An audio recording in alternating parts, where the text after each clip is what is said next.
The next speaker is Natalie Hope O'Donnell. She is a Norwegian curator with a degree from Royal College of Art, and she's written about WAC, Art and Feminist Revolution, and global feminisms. That's in, both in the US. There's exhibitions in the US. And she will talk about her curating practice and feminism. Please welcome.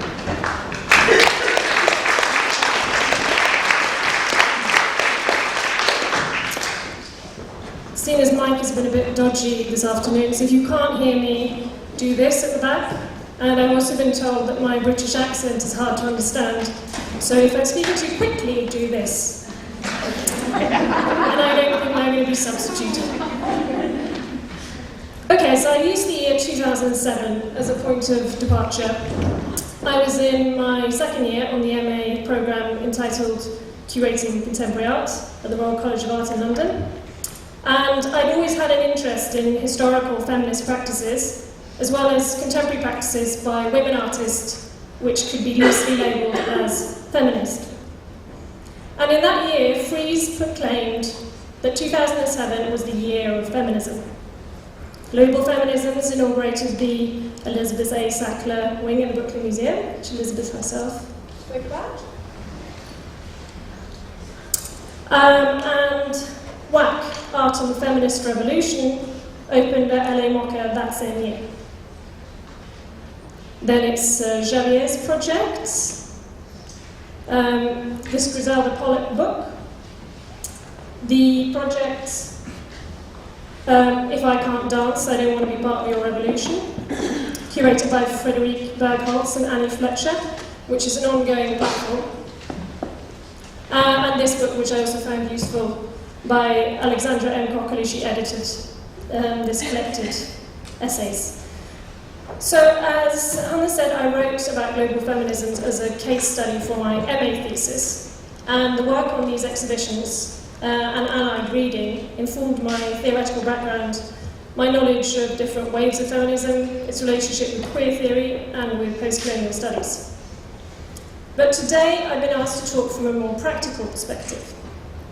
And in a sneaky homage to the slogan, "The personal is political," I'll draw on three specific events that I experienced, which have informed my position as a curator, not an artist, even though I'm in the artist statement section, and a person who happens to be gay, female, and has sympathy for the feminist cause.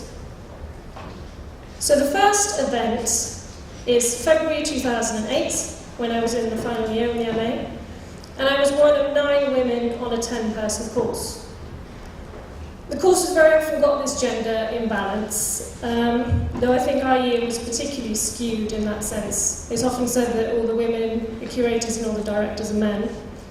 But on these 10 curators were asked to draw up a long list of artists around our loose thematic of storytelling, which was, of this tale I cannot guarantee a single word, was the title of our degree show.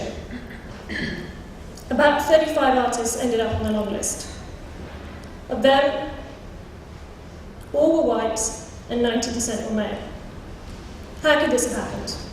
The RCA course is renowned for its international outlook. We had students from India, Colombia, Poland, France, Spain, Italy, the UK and Norway. Smart, well-read, well-researched people. That's when I realised how insidious the imbalances in the art world are. It's not that people have an aversion to women artists or artists of colour, but that the whole system, from private galleries to big world-class institutions, show predominantly white male artists, so that this subconscious database that all young curators on this course carry around with them is fundamentally imbalanced to start with. And this is supported by the statistic I noticed you put on the Facebook site for this symposium, which stated that out of the 137 commercial galleries in the UK, only 30% represented women artists. The second event was called Feminism is on the Agenda, which I went to because I was fueled by an annoyance of this imbalanced scenario. Now, I must concede that I left halfway through, so that anyone who came on in the second part of the programme, I didn't hear. I left in protest at the following scenario. Having listened to a painfully essentialist presentation by the Architectural Office MUF on how women prefer soft architecture, with round edges and squishy materials, and possibly bulbic shapes, I was already put off, but this part actually threw me. There were two men in the room, my father and this guy, who asked a relatively straightforward, sensitively formulated question. He got an arsey reply, and then not only that, the speaker, and then joined by several other speakers, rounded on him, seemingly holding him responsible for all the harm that men had caused in the art world and beyond. I was outraged at the unfairness of it, this poor guy who's just shown up to support the cause, and the stupidity of alienating the one person who seemed, or the one man who seemed sympathetic. So I walked out. The third event was this autumn at the Nordic Art History Conference in Stockholm. I attended a session entitled Feminisms and Curating, Strategies, Interventions and Histories with Curiosity. Two things stuck out for me, and this first is just a slightly unfortunate footnote. The AV equipment didn't work, and I found the irony of sitting in an all-female feminist session, waiting for a fat male technician to come and fix it, and nobody can use it.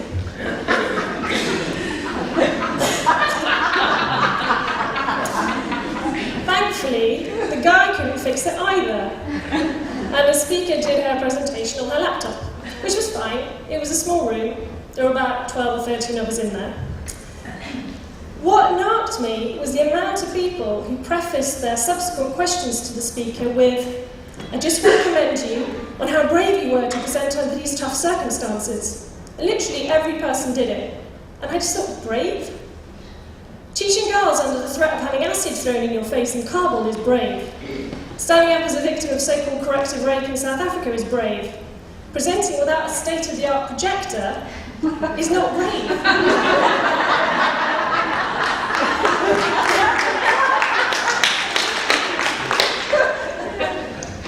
And it follows that nobody commended the man who held his presentation on being brave.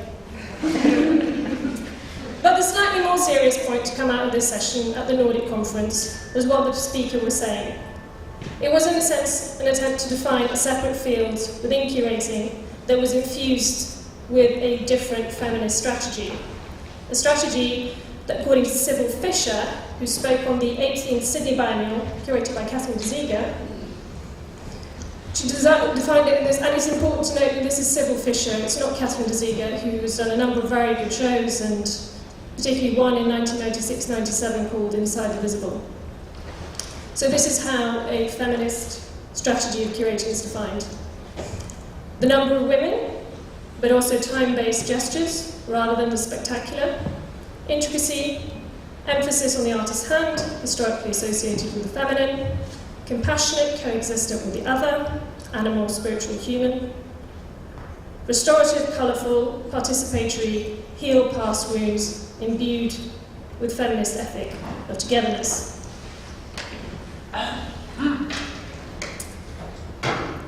Now, to my mind, these are not feminist credentials, but the hallmark of any work of art or any vaguely ethical curatorial strategy.